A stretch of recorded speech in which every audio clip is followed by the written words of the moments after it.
everybody, and welcome back to the Always Bayern Chelsea show. This is a very special edition of the show because you can see we're not at home. We are on the road. We were just at the Bayern Munich versus Auckland City FIFA Club World Cup match in Cincinnati, Ohio. We're here in Indianapolis now, but yeah, we went to the match. It was awesome. I'm going to put some clips probably right away in this video of the match, of the things that we did. We spent some time with the fan clubs, with some, just Bayern Munich fans from around the world. We spent time with the German football spotlight as well, which was awesome. So I'll throw in those clips here, and then we will maybe return back here with the power of editing to talk about our experience at the match and just our experience with the Club World Cup, with FIFA, and see if we have any hot takes, see if we have any cold takes, and all the rest. So we'll put a break in here. All right, we're here at the pitch bar for a Bayern Munich meetup. We got so many fans out here. Stadium up there, Rafinha. See if I can zoom in here. Rafinha and the Bundesliga trophy right there. Bernie the Bear is up here too. That's Bernie the Bear. Mia San Mia. Yeah, we just met Rafinha and Bernie. We got some autographs here. Take a look at all the Bayern Munich fans in action, just watching some highlights. We're here in Cincinnati with the one and only Craig from German Football Spotlight. Oh, the pleasure's all mine, Danny. The pleasure's all mine. We made it! Woo! We did it, boys! We made it! We made it! We are at the... to stand next to security detail, which is Big Jim. That's right. I feel safe. It's a safe city, but I feel even safer now. That's right. We're over here at the... Up the Chels. Mia San Mia. All right, Rafinha is playing down here on this little pitch at the bar. Rafinha, Champions League winner, FC Bayern player for a long time, is down here playing this mini football against just some fans at the pub. This is awesome. He's got the new away kit on. TQL Stadium is right there, so we're ready for Bayern Munich versus Auckland City tomorrow. It's going to be sweet. Any words? I can't wait, man. Honestly. I can't wait to see those FC Auckland players in my hostel. Yeah, in your hostel tonight. That's right. We'll be drinking out of a brown bag. Yeah, right. Go easy, lads. Come on, we need Munich to win this. That's right. What's your prediction then? You said 4-0. My prediction is 4-0 Bayern Munich. I think Bayern's going to go with kind of a mixed lineup. Some starters, some maybe academy guys or guys that don't play as much. Yeah, so Asno, he'll be playing, right? Maybe. Yeah, I mean, I think we're going to see Little big in goal. Yeah, maybe. Nice to see King Coman in midfield where he belongs. Yeah, that's right. Konrad Laimer, real midfielder. We'll see. I mean, is Neuer going to want to cede some minutes to Urbig? I don't know. Are we going to see Adam Asnu, Rafa Guerrero? There's a lot of possibilities. At left back, Stanisic can play left back. I don't know. That's true, yeah. It's a versatile squad, isn't it? Still needs some depth, though. Who's coming in on the left wing? That's what I want to know. Now, I mean, Sané, this is the thing, right? So Sané has been sold, but he's still playing. You're going to put Musiala on the left? No, he's not playing. All right, well, Nico Williams isn't available to him, is he? Yeah. Right. He could be. Yeah, so... Who's coming? I reckon Leao. I reckon Rafael Leao's coming in. Maybe. I mean, I'd like... That would be devastating. I'd like Nico Williams. I'd like Eze. Yeah. That'd be a nice compliment. Yep. Viva la France. I do have one prediction. Please say. My one prediction... Hull City is going up to the Prem this year. Up, mate. They're going up. No. Hull City. No. Wow. We might go up into the top half of the table. Maybe. Yeah. Well, what's your prediction for tomorrow? Bayern Munich, Auckland City. 4-0. Yeah. 4-0. 4-0. Yeah. Yeah. Okay. So go check out German Football Spotlight, of course, on YouTube. Pumping out content multiple times a day sometimes. I mean, it's just amazing what you do. Great production. Can't drink all day. No. Yeah. We made it. We're in the stadium. We're an hour early. We're going to watch some warm-ups. There's the pitch right behind us. Bayern Munich versus Auckland City. FIFA Club World Cup. This is awesome. This is so awesome. We got to walk around and check things out, but here we are. Don't cheer. What are you doing? Don't cheer. Don't cheer. What are you doing? Yeah.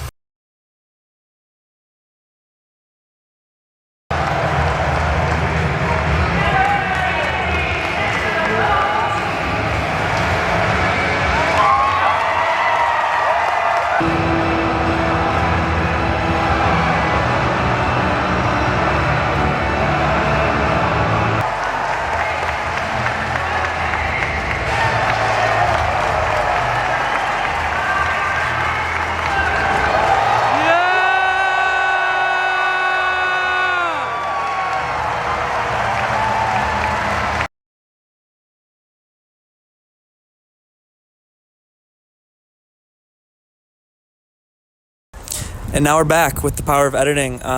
Jim, do you have anything to say right off the rip with this Club World Cup experience? Right off the rip it's been an unbelievable weekend. Seeing the support Bayern has worldwide, the FIFA Club World Cup. I do have my complaints with FIFA, the organization, but I think overall what they're doing with this Club World Cup is a smart move, expanding it, making it a focal point of the soccer calendar. The more times that I can see these top teams compete against one another, and even the lower teams, as Auckland City being one of them, it's still great for the game overall, great for people in this beautiful country to see these teams play. And yeah, I was very pleasantly surprised with, how much fun we had at the game and how great it was to see the players. Just a ton of fun. Yeah, I can pretty much echo all of those sentiments. Awesome weekend. Really just the festivities surrounding the sport and surrounding the match were awesome. Like I said, I'll have shown those clips already at this point in the video, but the fan club meetups, Rafinha was over in Cincinnati with us. Like what Bayern Munich did, what maybe potentially FIFA had some hand in this, I don't know, but just the way that the bar was decorated, the way that the events were kind of organized, like all that stuff was awesome. And it was just super, super cool to see this team play, especially in the United States. Like I was head over heels to see Bayern Munich in my home country, a little bit 6.5 hour drive, a little over 6 hour drive from Milwaukee, and like that's manageable. So to be able to see a real match, not just a friendly, I get it's the Club World Cup, it's not the Champions League, but nonetheless, like the level I thought was pretty good, and it was just a really fun time overall. Yeah, in America, all we've had up to this point is your Premier League preseason summer series. Every now and then a team will come over like Bayern when they played Man City at Lambeau Field in Green Bay. You'll have preseason tours like that. I don't think any team has actually done a real match in another country. Maybe it's been done in some other leagues. I know there's been rumors about it for a while now, but we get countries playing in America. Obviously USA, a lot of the North America, Central America countries, and then some friendlies when they come over. But to see the top level of talent with some of these huge teams is really incredible. And definitely, if you're still debating whether to buy tickets in one of these cities to see some teams, would highly recommend it. Yeah, again, I'll echo those sentiments, and that kind of like leads me into the match itself and Bayern Munich's lineup, because I thought that Bayern Munich wasn't going to put out as strong of a lineup necessarily as they did. I thought that some of the international players would potentially still be tired or, not maybe jet-lagged. Maybe that's not the right term, but I didn't think they would be on their A game. I thought that Bayern would maybe start off a little bit slow, and I just didn't think that the level was going to be up to what it was. But, yeah, I mean, hey, spoiler alert, a 10-0 victory. I could have led the episode with that. Bayern beat Auckland City today 10-0. And I get it's Auckland City. They're a semi-professional team from New Zealand. Not the cream of the crop in terms of European talent. But, I mean, hell, the goalie is a warehouse worker. And he had to take paid leave and unpaid leave to come over to the USA to play this tournament. So not the kind of talent you're going to see at the top of the Champions League, for example. But all that is to say, Bayern Munich looked really good, and I wasn't necessarily expecting them to just come out as sharp as they did. But yeah, we saw Manuel Neuer in between the sticks again. Like, thought maybe Jonas Urbig would play this one. Sacha Boey at right back, Jonathan Tah and Josip Stanisic were the center backs. Rafa Guerreiro started at the left back position. So the back line, I mean, everybody was fine. Like, Auckland City never had the ball in Bayern Munich's half, really, and Auckland City hardly had any possession. So no complaints from the back line. Just wanted to mention that it was Jonathan Tah's debut for Bayern Munich. So obviously Upamecano and Kim are not 100% fit, so he kind of ran the show to start off back there. And it was a really solid performance from Jonathan Tah, really the whole back line. I didn't think Guerreiro did as much. I actually didn't think Boey was great outside of the goals that he contributed. I just think Limer and Olise are a better tandem on that right side than Boey is, but I'm looking at SofaScore right here, and he had a really good score. So, hey, maybe some of these rating systems will have a more accurate depiction. But the midfield pivot was Joshua Kimmich and Alexander Pavlovic. Great game from the midfield. Great game from everybody on Bayern Munich, maybe outside of Harry Kane. A little bit of a stinker there at the 9, but the rest of the attack was Michael Olise, Thomas Muller, and Kingsley Coman, which that's the best scores I've ever seen on SofaScore for attackers like that. Michael Olise 10, Thomas Muller 10, Kingsley Coman 9.7. Yeah, when we were sitting in the pitch right across the street from TQL Stadium there in Cincinnati, we're waiting for the lineup to drop. It eventually hits, and was pleasantly surprised with how strong of a team they put out. I think FIFA is really trying to get these teams to put out their best players. When you come to a place like America where we care about stars so much, I mean, literally people care way more about individual talent than team, is what it is. As we saw from their intros where they literally bring all the players out, teams usually don't do that for this sport. So, but it's great to see all those guys play, and as you did say, they really did show out. I mean, putting up 10 goals, you got to play who's in front of you.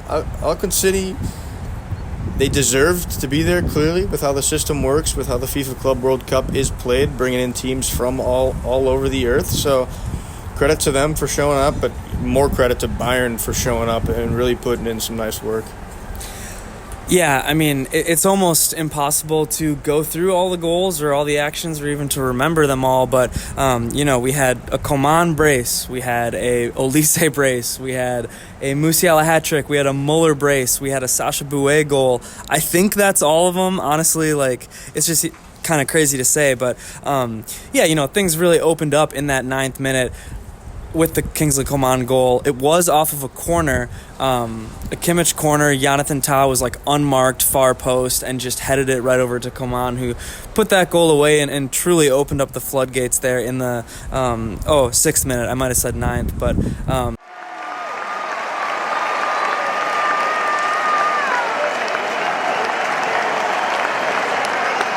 we scored! Kingsley Coman, Jonathan Tah assist off of Joshua Kimmich, deep corner.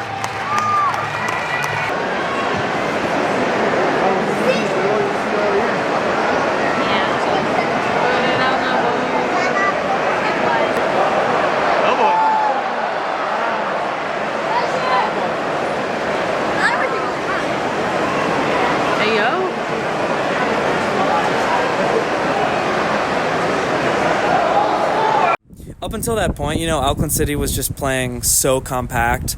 Let Bayern have the ball, wide.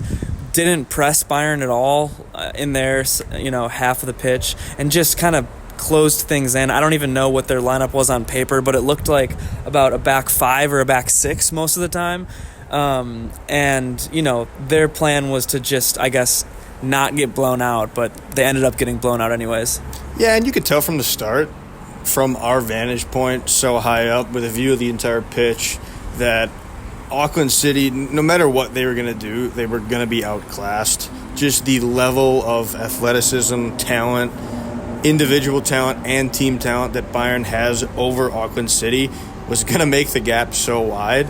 So, yeah, they were compact, but when you have Jonathan Tahs of the world that tower over you, you got guys that can go around you so quick. Coman, Olise, they were beating their man with ease almost every time, just due to their speed level being that much higher. So it was always going to be a tough day for Auckland City, but again, credit to Bayern for really finding those spaces, being able to use their athleticism to their advantage. And I think the plan that they came up with, with that strong team really was the correct one. Yeah, and the other thing, too, that really put the ball in Bayern's court, I guess, is a way to phrase it, is just the fact that Manuel Neuer plays so far up the pitch. Anytime Bayern was in any, I can't even say anytime they were in danger, because they were never in danger. Anytime there was a hint of danger 25 miles away, Bayern Munich could just turn around and kick the ball back to Neuer. It's something you see every once in a while when you watch on television. Obviously, this match is an exception because of who they were playing and how they were playing, but Neuer was in the midfield the whole match and was pretty much across the halfway line the entire match. So literally, if Auckland got the ball at all, Bayern could kind of just slide in there and just kick it right back to Neuer, which was incredible to watch. I mean, we were saying, why don't they just try to bomb one over his head and see if it rolls in, you know? Yeah, tough for Auckland. I mean, little possession. Anytime they got it, they'd be swarmed.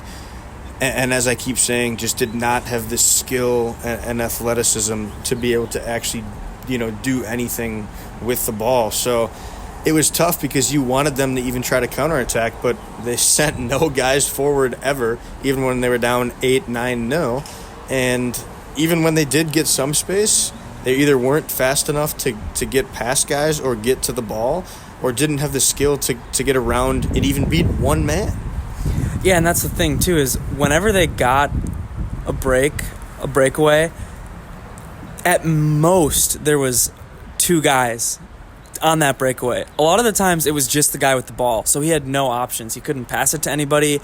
He could maybe shoot, but I don't even have all the stats, but I think Neuer made one save. I think they maybe had a couple shots on target. Like it was truly a one-sided match. But yeah, 18th minute, Sacha Boey gets that goal. Really good goal from Boey, assisted by Kingsley Coman. For as much as I don't think Sacha Boey is up to the level of Bayern Munich, I'll give him credit. This was an awesome goal.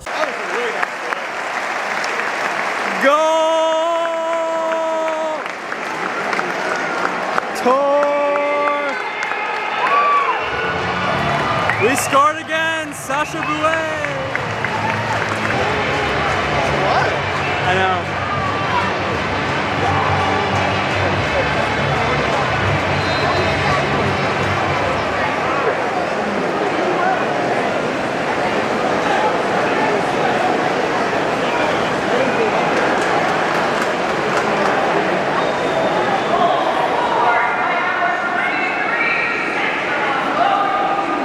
Olise then scores in the 20th minute, and then Coman gets that brace in the 21st minute with the Olise assist. Wow!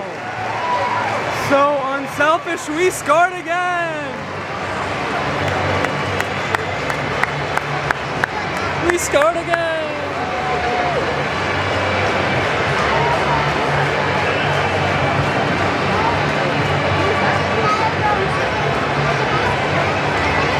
But Muller had an open shot and he passed it. Watch this. Put it in. Yeah, he could have easily scored that, and he went for the higher percentage. Another one, Kingsley Coman.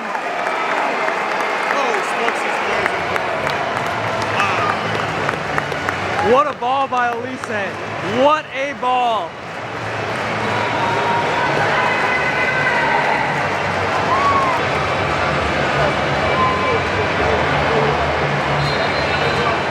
So, I mean, those wingers, Coman and Olise, both getting a brace, both getting assists as well. Like, the first half, like we were saying, Bayern had the ball out wide, and Olise and Coman could just absolutely dust the opposition, and that's kind of what happened there. Yeah, and those first four goals were awesome to see, and it was so great because at that point I was like, all right, I'll go down, check out the team store, try to get in line, get a scarf, get one for you as well, and here's where I'm going to just take a really brief time to say that FIFA, a complete disaster in terms of merchandise at this Club World Cup. I hope this is not the case in every city for these games, because one measly team store, lines too long, ran out of scarves, really no good merch. It's all FIFA licensed Club World Cup merch. We get it. You're power hungry. You love the money. You're greedy. But come on, Gianni Infantino, my guy, do better next time. If you want me running the tournaments, I will. But not good enough team store-wise. And in fact, I had to miss a beautiful goal by Muller, and a beautiful goal by Olise, because I was left wondering, where is this merch? Yeah, it was a devastating merch scenario. I'm all fired up to get a scarf. I'm all fired up to, show my support for the Club World Cup. You know, like a match day scarf is a staple of the soccer world. You have both teams usually on the scarf, and you have the date, you have whatever tournament it is, competition it is. You have some information about the date. So I was all fired up to get that, to support the Club World Cup. I had my wallet ready. I had dollar bills flowing out of my wallet, just ready to land into the team store and purchase a scarf there. But your guy, like you said, Yanni, kind of just dropped the ball on that one. And one location in the entire stadium selling anything. And like you said, it was mostly just FIFA branded stuff. It wasn't really like a cool Bayern Munich, Auckland City experience. It was just FIFA, and the line I went to the line twice before the match. Never was short enough to, and I'm talking like an hour before the match too, never was short enough to even remotely get in line. Like, it's wrapping around the stadium. That's how long it is. And then I also I went at halftime and I went after the match. So, there was never a good time to get in line. And like you said, sold out of everything. So, big bummer there. I did end up buying an FC Cincinnati scarf. I'm going to hang that up.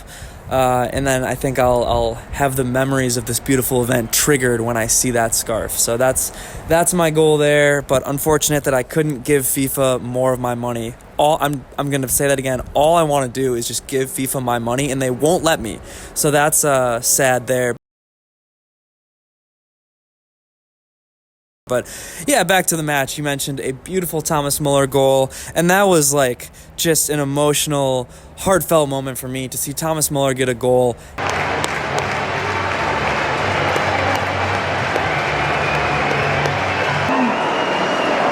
Classic.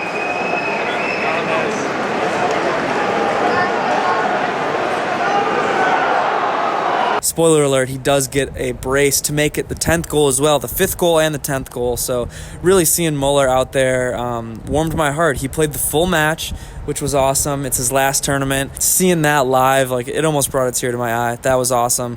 And then Michael Olise's goal right after that was probably the goal of the match. Just classic Olise, cuts in with his left foot, bends an incredible shot in from outside the box. No chance at saving it. Yeah, potentially was the goal of the match. You know, I've gotten a couple looks at it on replay. I would say, even if you're 3 months back-to-back warehouse employee of the month, you're not saving that goal. This time it's Michael Olise. Again.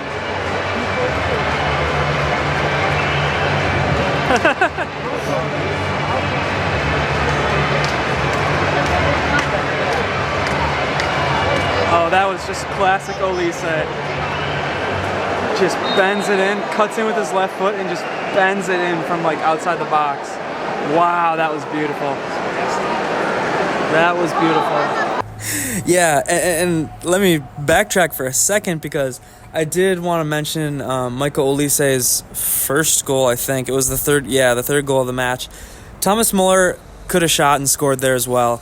Had about a 95% chance of scoring that goal. Instead, he decides to pass it to Kane. I thought it deflected off Kane, or Kane passed it to Olise, but Kane's not credited for an assist. So either way, Muller takes a 95% chance goal and passes it for a 97, 98%, and Olise does score that. So just an incredibly unselfish moment from Thomas Muller. But this game, I mean, it shows the kind of player that he has been his whole career. Unselfish, scores these kind of ragtag goals that like only he could score, because he's just on another level mentally than everybody else playing the game. So shout out to Muller there for all of those things and for his whole entire career. But halftime, Vincent Kompany finally goes to the bench. We see some subs.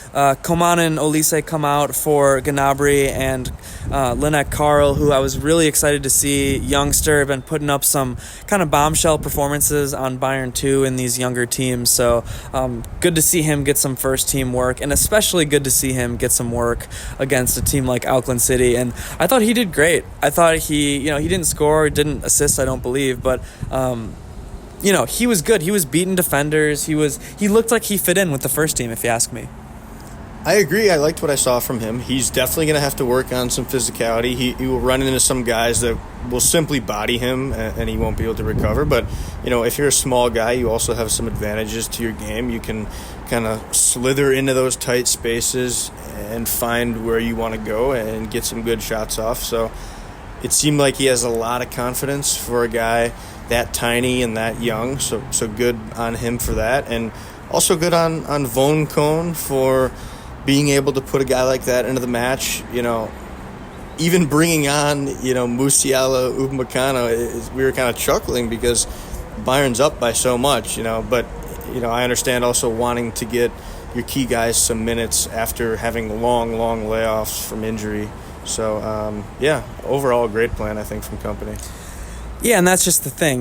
We see Musiala and Upamecano come in and make their return from injury. Musiala and Upamecano, we haven't seen them play for Bayern Munich in a long time. So to see that live in person just added another level of excitement for me at this match. I mean, could there have been a better match to go to? The only thing I would have wanted to see that I didn't see was a Harry Kane goal. But I saw Jamal Musiala hat-trick. I mean, I guess that makes up for it, I suppose. I'll take a Musiala hat-trick if I have to. He scores there, literally 3 goals at the end of the match after coming in. Musiala goal, Muller assist. Wow, what a thing of beauty.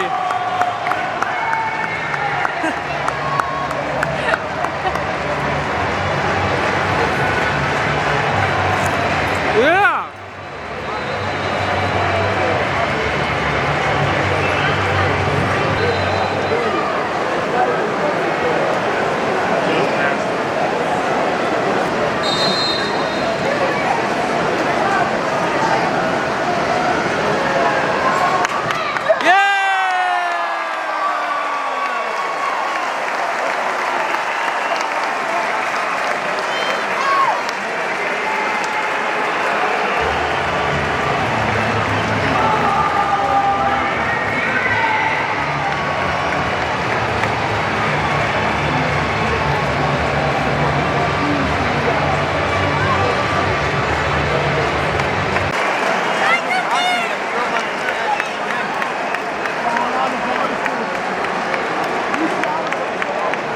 Hat trick!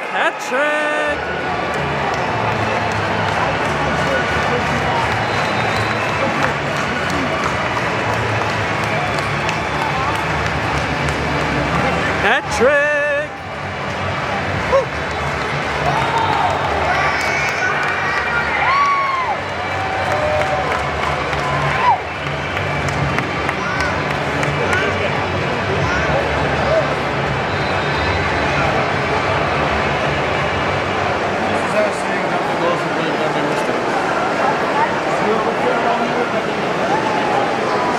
Upamecano also, just to mention, I thought looked very good.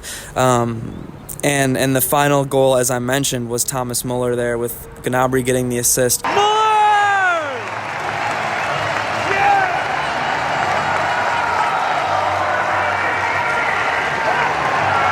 Legend! The 10!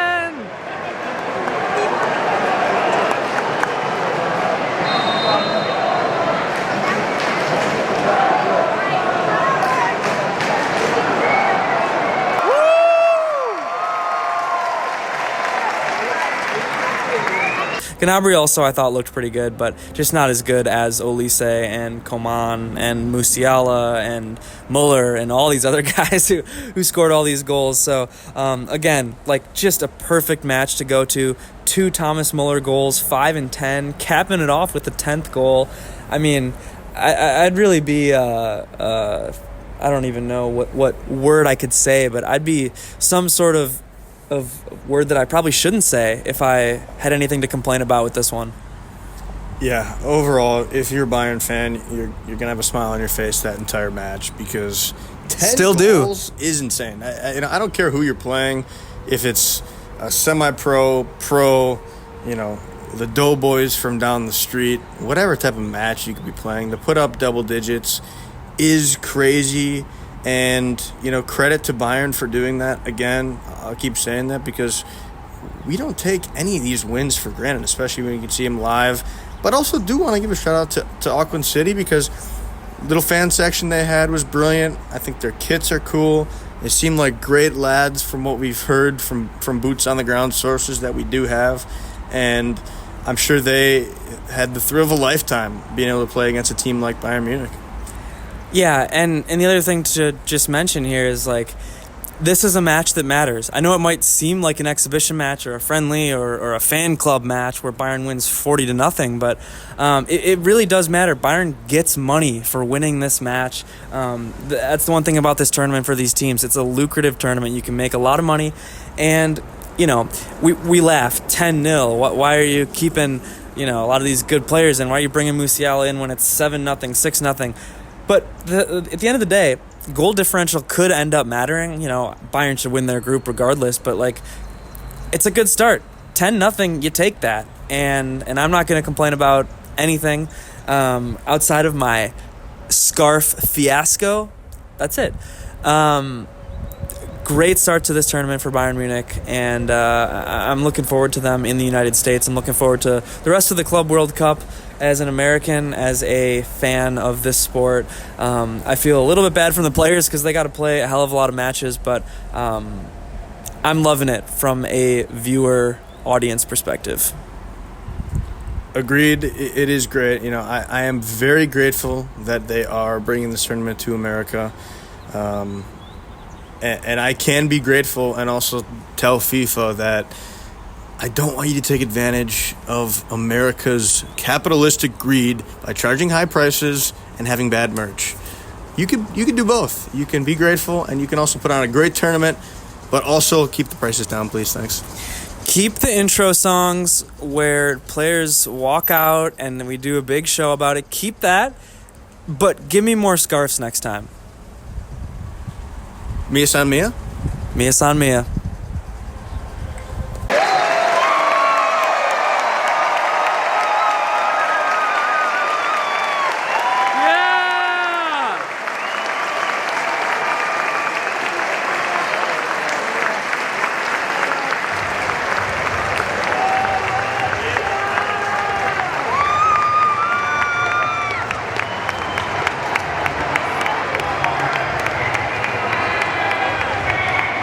Look alive, buddy. Auckland sucks.